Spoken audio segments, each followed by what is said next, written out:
Desculpa, Pedro, mas não acredito que você queira de fato ter uma conversa. Se tudo que vem de contra as suas ideias você simplesmente descarta. Já está claro no seu discurso que entre a liberdade e a suposta segurança nas redes, para vocês a liberdade vai pela janela. Entre as necessidades reais e imediatas, alimentares e energéticas, por exemplo, das populações, especialmente das mais pobres, e a agenda verde para vocês, tampouco importa os preços que ficarão as coisas. O único tema no qual ainda você não desaponta o verdadeiro meio do espectro político é Israel. De resto, acho vocês muito canhotos. Não tem nada de mais ser de esquerda, mas não vejo o real debate sobre somente vozes progressistas nesse, entre aspas, meio. Braulio, são dois pontos aqui nos quais eu acho que você está profundamente desinformado. O primeiro é sobre para que a gente conversa. O segundo é o que é liberalismo, tá? Porque eu sou liberal. Vamos começar pelos dois. Primeiro, conversa. Bicho, eu tenho quase 50 anos de idade. Nos grandes temas, é muito difícil mudar de opinião.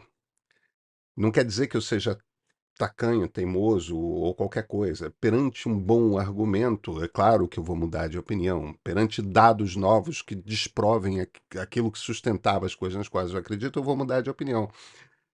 Mas depois de a gente passar algumas décadas como adulto pensando sobre esses grandes temas, não é só comigo, não. Socialistas, liberais e conservadores são assim, entendeu? Depois de um tempo, é mais difícil você mudar de opinião. Mas não é para mudar a opinião dos outros que a gente conversa. A gente conversa por duas razões. Numa democracia liberal, evidentemente. A gente conversa sobre política para compreender como o outro pensa. Para compreender, no meu caso, como é que é o pensamento socialista, como é que é o pensamento conservador. É, é fundamental você compreender como pensam e por que pensam as pessoas que discordam de você. Por quê? Porque a gente tem que conviver nessa sociedade. E aí entra a segunda questão, que é o seguinte: quanto mais a gente vai aprofundando nessa conversa, mais a gente é capaz de, tanto com socialistas quanto com conservadores, de encontrar pontos de, de encontro. Entendeu? Pontos em que as opiniões se aproximam, pontos sobre os quais a gente pode trabalhar. E, claro, descobrir também aqueles pontos em que a discordância é grande. Por que é importante isso? Porque a ideia essencial, que é a ideia defendida por liberais no conceito que vem da democracia liberal, se baseia na constatação de que discordaremos, de que, dada uma população grande o suficiente, haverá muitas correntes de pensamento. A gente que meio que deu uma sistematizada nesses três macrogrupos, né? Socialistas, liberais e conservadores. Agora,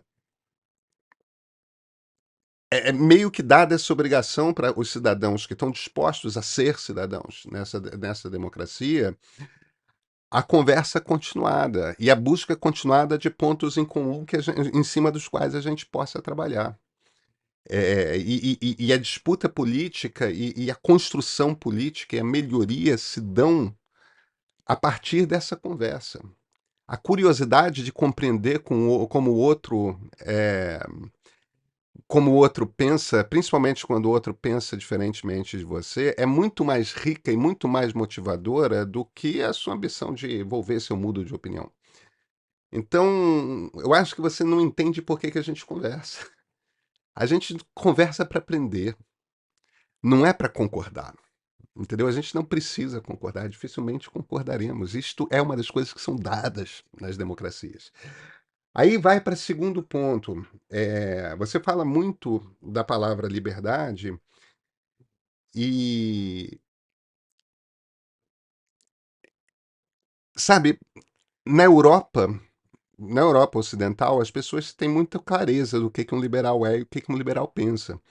Na América do Norte, eu não falo só dos Estados Unidos, eu falo do Canadá também. Eles têm muita clareza a respeito de qual é a diferença entre um liberal e um conservador. Aqui no Brasil, na América Latina em geral, nos últimos 20, 30 anos, houve do Pinochet para cá, né? Houve uma distorção imensa a respeito do que liberalismo é, e tanto conservadores quanto socialistas meio que criaram uma versão própria do que liberalismo é, que está muito descolada de mais de 300 anos de pensamento liberal, sabe? Porque são 300 anos de pensamento liberal, é muito tempo. Olha, me perdoem conservadores e socialistas, a quantidade de filósofo de primeiro time que, a partir do John Locke, se debruçou para avançar o conhecimento liberal é muito maior do que nas outras duas. Estou falando de filósofos de primeiro time, tá? A gente tem algumas dezenas de filósofos grandes, grandes, pensando liberalismo ao longo desses séculos, inclusive contemporaneamente. E como qualquer. Começa o liberalismo no final do século XVII com Locke, na segunda metade do século XVII com os tratados do Locke, e desde então a coisa mudou. E a coisa mudou em grande parte porque o mundo mudou, a sociedade mudou. Quando Locke escreveu, tinha rei absolutista em boa parte da Europa, entendeu? Não tinha país independente nas Américas. A- os tipos de regime mudaram, a quantidade de gente no planeta Terra mudou, a base tecnológica da economia mudou. E mudou violentamente, né, com a Revolução Industrial. E já está mudando radicalmente com a revolução digital. Então, a cada virada dessas, o pensamento, a ideologia é adaptada, é repensada. Como é que aqueles valores se põem quando os desafios mudam? O ponto que eu quero fazer aqui, só de partida, é o seguinte: você, quando faz essa dicotomia, eu vejo você muito progressista e pouco preocupado com a liberdade, de cara, isso não faz nenhum sentido. Por acaso, ontem eu estava num jantar com um amigo liberal, hum, que é um cara conhecido e que ninguém, nem no Brasil, teria qualquer dificuldade de botar naquela caixa. Esse cara é liberal, puro sangue. E ele fez num determinado momento, lá pela enésima taça de vinho, um comentário que é bobo e, no entanto, vem com toda razão, né? Ele estava falando, pô, a gente agora tem que falar, explicar para as pessoas que a gente é liberal progressista, né? Só no Brasil que para você diz que é liberal e você precisa qualificar como progressista, porque todo liberal, por definição, progressista. Liberais não são conservadores. Liberais querem a transformação da sociedade, liberais desejam a transformação da sociedade. E a partir desse desejo de transformação da sociedade, isto te define como progressista. Você quer o progresso, você quer a transformação. Você não quer a mesma transformação que os socialistas. Essa é uma outra questão.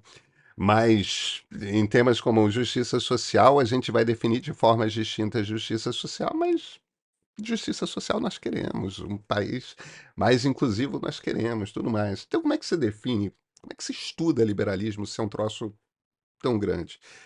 Eu sempre uso, e eu vou trazer aqui, um professor, um cientista político inglês, está vivo, tá velhinho já, quase 80 anos, que é o Michael Friedan. O Friedan é o catedrático de ideologias da Universidade de Oxford e é um liberal por sangue. É, e ele escreveu diversos livros sobre o que o liberalismo é, sobre como avançou em determinadas ocasiões e não em outras o pensamento liberal, como foi a transformação, como é o pensamento liberal na América Latina, como é que é o pensamento liberal na Europa ao longo dos anos, como é que ele às vezes vai mergulha numa determinada geração de... A quantidade de livros que ele tem sobre liberalismo é um troço gigante. E, pelo amor de Deus, né? O catedrático de ideologias da Universidade de Oxford. Eu vou partir do princípio de que você vai concordar comigo que os ingleses sabem o que liberalismo é. E que na mais importante universidade inglesa, da mais tradicional universidade inglesa, o cara que eles puseram como o número um do estudo de ideologias políticas deve saber o que liberalismo é, ainda mais se ele se define como liberal.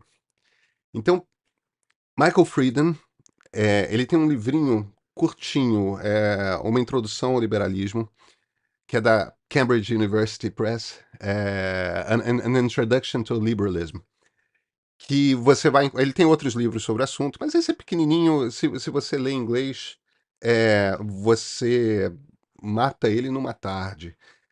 E tudo isso que eu vou explicar tá nesse livrinho, tá em outras coisas dele também, mas eu acho que é uma maneira legal, bacana de pensar o liberalismo.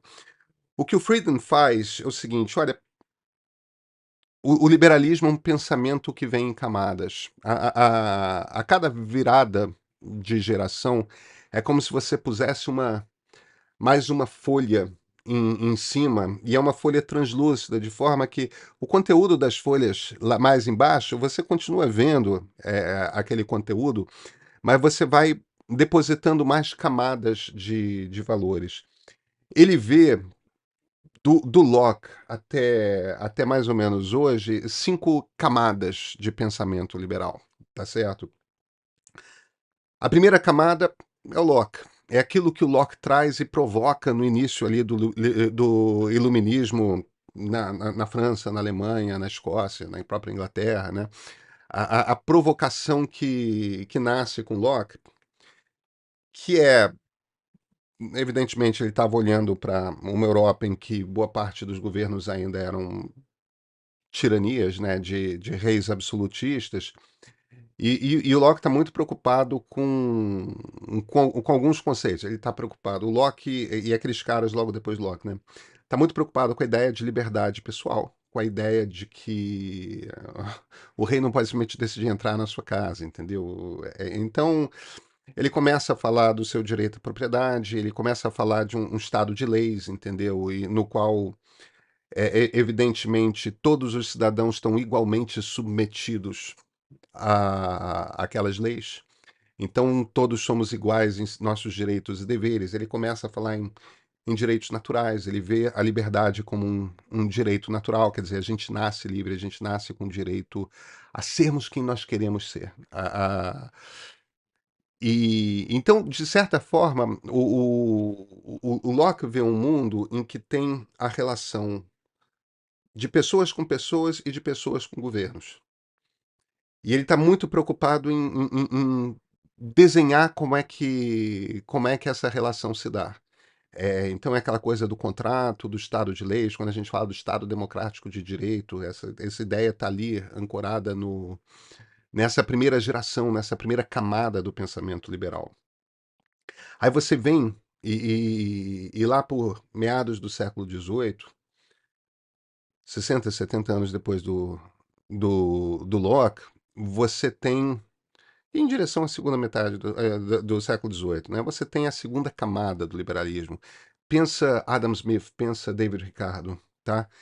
E a novidade que eles trazem é o mercado. Eles começam a perceber que, não, não, tudo bem, de fato existe a relação das pessoas entre si, existe a relação dessas pessoas entre si e os governos, existe a relação de cada pessoa individualmente com o governo, e você tem que estabelecer um Estado que regule essa relação de forma a não ofender os direitos das pessoas, né, os direitos naturais das pessoas. Mas aí, essa segunda geração, digamos assim, de pensadores liberais se vira e fala, opa, não, mas quando essas pessoas começam a fazer acordos entre si, surge uma peça nova aí que é o mercado. A própria dinâmica dessa relação cria uma coisa nova, que é o mercado. E o mercado é mais do que a soma de todas as pessoas, porque quando você começa a ter o cara que financia, o cara que empreende, as pessoas que trabalham para o cara que empreende, e aquilo começa a produzir muito mais valor do que o artesão, né? A fábrica de pregos do Adam Smith, né?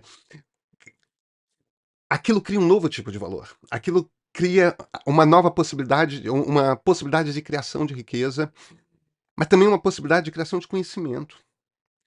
Porque o mercado não é só econômico, né?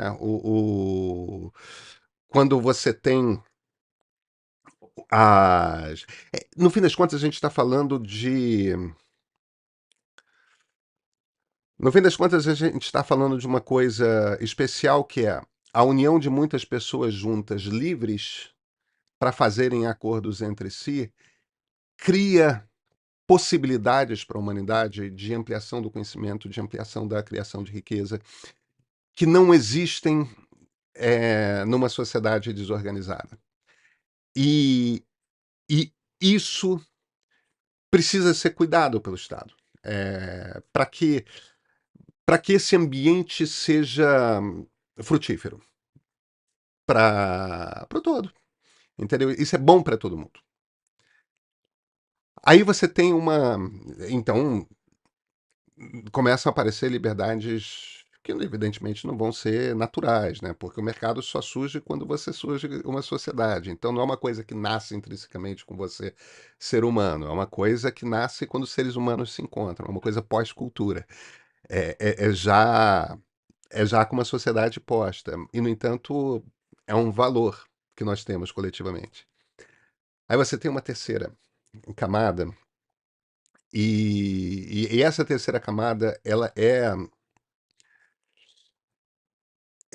ela tem, ela tem principalmente um cara que sozinho a cria, de tão importante que ele se torna como pensador liberal. Eu acho que se a gente tivesse que pensar dois pensadores liberais, o primeiro teria que ser John Locke, porque o John Locke é o pai fundador dessa linha de pensamento. Mas o segundo é John Stuart Mill.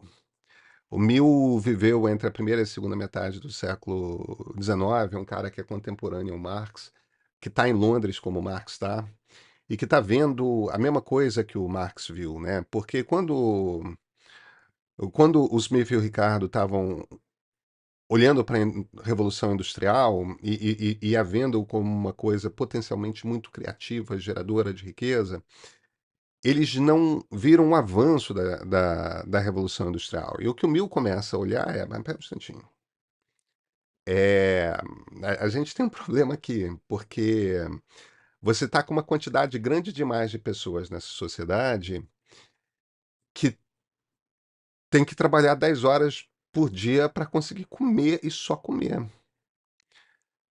Você não é livre. Você não tem a possibilidade de liberdade se você tem que trabalhar num chão de fábrica 10 horas por dia para comer. Entendeu? E paga um lugar imundo, tudo mais. Se você não tem condições mínimas, você não tem liberdade. Então, se a gente defende liberdade, a gente tem que encontrar uma maneira de reorganizar esse troço aqui. Laissez-faire não funciona. É meio que isso que o Mill está observando. Laissez-faire puro não funciona. É, foi interessante como um conceito, mas a gente precisa do Estado.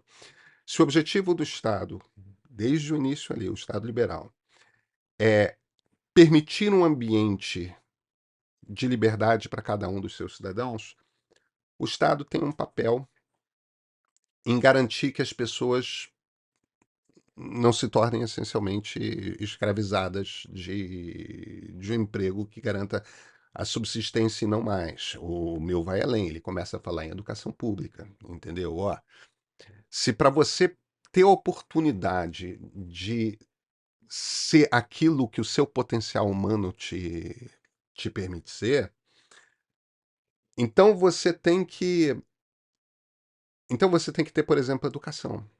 E não importa se você é filho do operário ou se você é filho do duque. Não importa onde você tenha nascido, a gente aqui no Brasil fala muito, não importa o CEP em que você nasceu, tem algumas condições mínimas que têm que ser dadas para você desde a sua infância, como, por exemplo, a educação, que te permitam escapar disso. Então, para que a gente possa ter igualdade de oportunidades, em que cada um tenha a possibilidade de ser o seu melhor, em que a liberdade esteja ao alcance de qualquer cidadão, porque afinal de contas a ideia é que todos temos esse direito à liberdade, a gente precisa de alguma regulação da indústria. A gente precisa que é, as pessoas tenham o potencial de alcançar essa liberdade. Aí, na virada do século XIX para o século XX, entra a quarta camada, O Rob House é provavelmente um dos principais pensadores daquilo que eles chamavam de o novo liberalismo, o New Liberalism. E o New Liberalism pega em cima do pensamento do Mill, e o que eles se viram e falam é o seguinte: olha, existe uma sociedade. É quando o liberalismo olha pela primeira vez, o Mill tinha chegado ali, tipo, muito perto desse ponto, né? Aí os caras em cima da construção do Mill se viram e falam, cara, existe uma sociedade. É, e o problema é o seguinte: a gente não pode pensar na sociedade apenas como um conjunto de pessoas. Porque nenhum de nós vive sem sociedade. Nós somos bichos sociais. Então a gente só pode pensar a liberdade humana se a gente pensa no ambiente de uma sociedade em que todos possam atingir o seu pleno potencial. E aí a gente começa a observar coisas que são o seguinte: ó, se você se tornou milionário, muito bacana para você, que ótimo para você, mas tem uma questão aqui. Você se tornou milionário porque a sociedade existe. Você se tornou milionário porque o Estado trouxe algum tipo de infraestrutura, linhas de trem, escolas que permitiram à sociedade ascender à classe média e, portanto, criou um mercado consumidor maior, escolas públicas, né? É, um conjunto de pessoas que compartilham do interesse pelo tipo de coisa que você vende, entende? Uma sociedade criou o ambiente que permitiu a você ser milionário. Você não é milionário porque você é o máximo.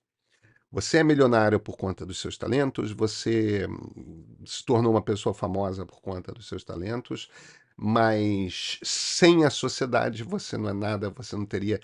Então, de certa forma, começa a se observar que essa interrelação da sociedade é fundamental para permitir, essa interrelação social é fundamental para permitir o, a- qualquer direito individual, inclusive o mais precioso deles, que é o da liberdade. Não somos nada sem uma sociedade. É, a marca, o último primeiro-ministro britânico liberal, do Partido Liberal, que é o David Lloyd George, ali por volta da Primeira Guerra Mundial, ele é um cara que aqui no Brasil, boa parte das pessoas que se dizem liberais chamariam de comunista. Entendeu? Ele foi um grande primeiro-ministro, cara. Foi um grande primeiro-ministro. Ele é um dos caras, por exemplo, que começa a organizar a saúde pública britânica. Justamente porque ele é um cara que vem dessa tradição liberal que inclui Locke, sim, inclui o Smith e o Ricardo, sim, mas inclui o Mill, inclui o Hobhouse. E inclui toda essa turma que está se virando. A sociedade é importante. A sociedade é importante. Essencialmente, isso é o que vai quase que dar ao pensamento utilitarista. Deixa eu só fazer uma observação aqui que é importante. Você sabe que um dos principais tutores do Mill foi o David Ricardo, né? O pai do Mill era um cara que era um pensador importante também, e chamou o Ricardo, que era amigo dele, para ser um dos tutores do Mill. Quer dizer, a gente está falando realmente de uma linhagem de pensadores. Tipo, a coisa é, de fato, uma evolução, né? É, uma evolução não porque apenas porque você vai incluindo mais mentes brilhantes em cima do troço, mas porque o mundo está se transformando à sua volta, né? O Smith e o Ricardo não viram o pior da Revolução Industrial. O Mill viu, o Hobhouse viu. E em grande parte porque houve esse movimento do novo liberalismo que na Inglaterra jamais aconteceu um fascismo. Entendeu? Porque na Itália e na Alemanha não teve esse avanço e estava ali no laissez-faire e no colapso da sociedade, porque chega um ponto que as pessoas não aguentam ficarem oprimidas por causa de trabalho, a coisa explode, tanto para a extrema-direita quanto para a extrema-esquerda. A ideia, o Mill é um cara que vem imediatamente pós um movimento muito importante no liberalismo inglês, que é o utilitarismo.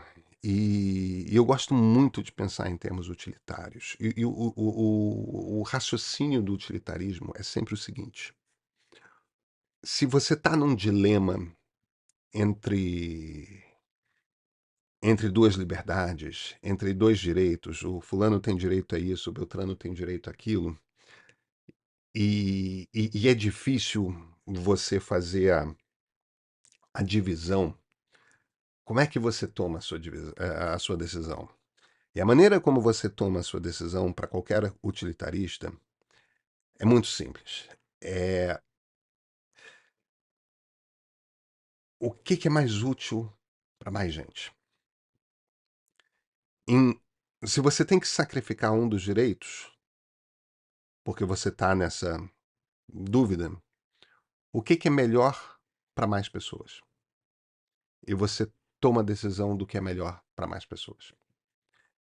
De certa forma, é nessa percepção de que não existimos apenas como indivíduos, mas existimos também como seres sociais, que você tem esse florescimento incrível do liberalismo inglês entre a segunda metade do século XIX e a primeira metade do século XX.